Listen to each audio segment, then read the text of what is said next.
I know that you're quite health conscious about bodybuilding. Yeah. But obviously it's a very rough sport, physically, psychologically, hormonally. Do you have any concerns about longevity? You know, you've done an awful lot of extreme things to your body over the last decade. Mm-hmm. How worried are you about that longer term? I mean, I think if you're a bodybuilder and you don't worry about that, you're either stupid or lying, to be completely honest. So it's something I definitely, obviously with all my own health conditions from the past, is on the forefront of my brain. But I just manage it as best as I can. You know, there's blood work you can get done consistently to keep your markers on. There's a lot of tests. You know, diagnostics now are absolutely insane. And if you want to stay healthy long term, it's getting something, if something's going on with you, catching it early. So I do a lot of diagnostics and blood work and make sure I'm getting healthy.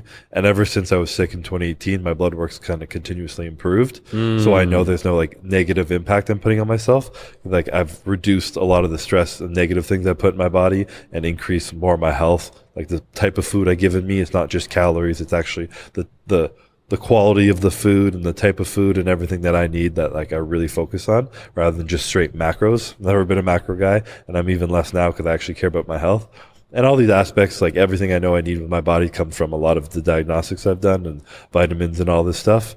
And I just know that I've made an agreement with myself that when these things start to falter and they start to go down, no matter where I'm at in my career, if I'm peaked, if I'm not peaked, if I'm about to be better, I just need to call it. I know that it's not worth it to me.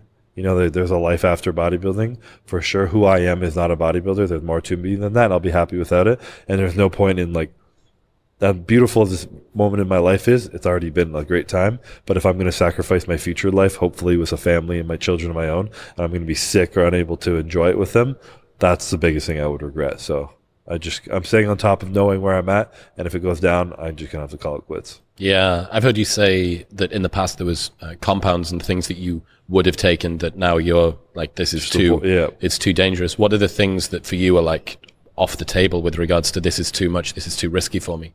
The biggest one is like trend. Yeah. The good old trend that like there's guys who literally like base their social media off that now. It's just like a meme of the internet, of the gym culture. And I don't even think people realize the impact that these jokes and memes have on like people coming up who just see you constantly joking and talking about saying you need more of it to like be better and feel stronger and all this shit. But that's probably the most toxic thing you can put in your body. And I've done it in the past, but I don't anymore. I just haven't touched it in like 5 years. Why? Just the toxicity it causes in your body. Like it just comes in, it harms your kidneys, your liver, just everything that takes your body to process it and go through it. It's just not natural. It's not meant to be in your body. And it makes you strong as fuck. And people say they feel like they're on top of the world when they take it. But to me, that's not really worth the health risk anymore. And another reason why I love Classic Physique is because I hit a weight cap and I was close to my weight cap like 3 years ago.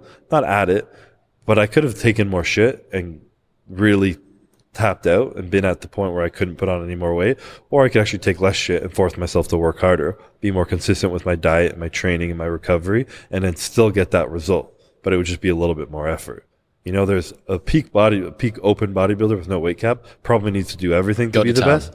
But if I can just still put in the discipline and the work and then take out some of the less shit that's hard on my body, then I'm on the same point that I would be. It's just a little bit more effort. It says it all that you, as somebody who is competing at the highest standard of bodybuilding on the planet, is still finding compounds where you're like, that's off the table. Yeah. That's too much. For sure.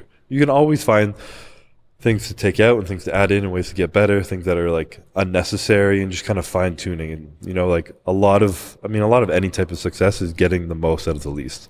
And what other effort? The amount of work you put in a day, the amount of shit you put in your body, the amount of training even you do. It's just being as efficient as possible so that you're getting maximum result from minimum effort, essentially. Yeah, we've spoken before, and I think that it's a smart approach that you have of not talking about the things that you use and dosages, because it's just going to result in people doing, if I take X, then equals Chris Bumstead. Then I'll look like Chris Bumstead. Precisely. Exactly, yeah. But I think that you've mentioned before, people would be very surprised at how low those numbers are.